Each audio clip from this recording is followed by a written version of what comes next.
ఇప్పుడు నేను చెప్పబోయే శ్లోకం ఏ శ్లోకం అయితే ఉందో ఆ శ్లోకాన్ని చాలా మంది సంప్రదాయజ్ఞులు శ్లోకం కింద భావన చెయ్యరు, మంత్రం కింద భావన చేసి దీన్ని రోజు పూజలో అనుసంధానం చేస్తారు.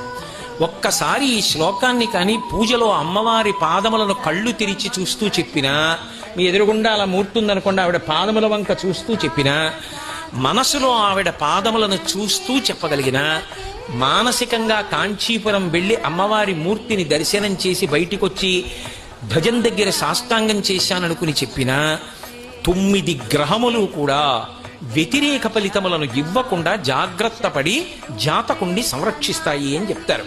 దీన్ని చాలా మంది పెద్దలందరూ కూడా మంత్రస్థాయినిచ్చి గౌరవిస్తారు ఆ శ్లోకాన్ని. దధానో భాస్వత్తామృత నిలయో లోహిత వపు వినమ్రాణం సౌమ్యో గురురపి కవిత్వంచ కలయన్ గతౌ మందో గంగాధర మహిషి కామాక్షి భజతాం తమఃకేతుర్మాతః తవ చరణ పద్మో విజయతే. అది ఆ శ్లోకం. తవ చరణ పద్మో విజయతే.